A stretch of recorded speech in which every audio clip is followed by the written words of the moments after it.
കായംകുളം മേടമുക്ക് പ്രതാങ്കമ്മൂട് റോഡിൽ ഓടകൾ നവീകരിക്കുന്നതിനായി നീക്കിയ ഓടയിലെ മണ്ണും സ്ലാബിടുന്നതിന്റെ ഭാഗമായി ഇറക്കിയ പാറക്കഷ്ണങ്ങളും അലക്ഷ്യമായി കൂട്ടിയിട്ടിരിക്കുന്നത് അപകടങ്ങൾക്ക് സാഹചര്യമൊരുക്കുന്നു. അധികൃതർ അടിയന്തര നടപടി സ്വീകരിക്കണമെന്ന് നാട്ടുകാർ പറഞ്ഞു. കായംകുളം മേടമുക്ക് പ്രതാങ്കമ്മൂട് റോഡിൽ മഴക്കാലപൂർവ്വ ശുചീകരണത്തോടനുബന്ധിച്ച് ഓടകൾ നവീകരിക്കുന്നതിനായി നീക്കിയ ഓടയിലെ മണ്ണും സ്ലാബിടുന്നതിന്റെ ഭാഗമായി ഇറക്കിയ പാറക്കഷ്ണങ്ങളും അലക്ഷ്യമായി കൂട്ടിയിട്ടിരിക്കുന്നത് അപകടങ്ങൾക്ക് സാഹചര്യമൊരുക്കുന്നു. നഗരസഭയുടെ നേതൃത്വത്തിലാണ് ഇവിടെ ഓട നവീകരണം നടത്തുന്നത്.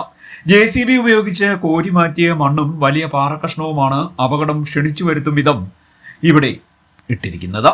ദേശീയപാതയ്ക്ക് പടിഞ്ഞാറ് വശം വലിയഴീക്കൽ, ആറാട്ടുപുഴ, കണ്ടല്ലൂർ, മുതുകുളം, കാർത്തികപ്പള്ളി ഉൾപ്പെടെയുള്ള സ്ഥലങ്ങളിൽ നിന്നും റെയിൽവേ സ്റ്റേഷനിലേക്ക് വേഗത്തിൽ എത്തിച്ചേരാൻ ജനങ്ങൾ ഉപയോഗിക്കുന്ന എളുപ്പ വഴി കൂടിയാണിത്. അവധി ദിവസങ്ങളിൽ പോലും ഏറെ തിരക്കേറിയ റോഡാണിത്. വേനൽമഴ ശക്തമായ സാഹചര്യത്തിൽ രാത്രിയിൽ യാത്ര ചെയ്തു വരുന്ന ഇരുചക്ര വാഹന യാത്രക്കാർക്കും ഇത് അപകട ഭീഷണി ഉയർത്തുന്നു. പച്ചക്കറികളും പഴവർഗ്ഗങ്ങളുമായി അന്യസംസ്ഥാനങ്ങളിൽ നിന്നും വലിയ ചരക്ക് വാഹനങ്ങൾ ഇവിടെ എത്തി റോഡരികിൽ അൺലോഡിങ്ങിനായി പാർക്ക് ചെയ്യാറുണ്ട്.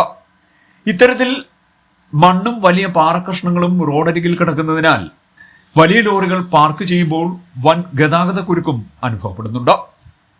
ഈ വിഷയത്തെക്കുറിച്ച് നാട്ടുകാർ ബന്ധപ്പെട്ട അധികൃതരോട് പറഞ്ഞിട്ടും യാതൊരു നടപടിയും ഉണ്ടായില്ല എന്നും ആക്ഷേപമുണ്ട്. CDNet news, Kayamkulam.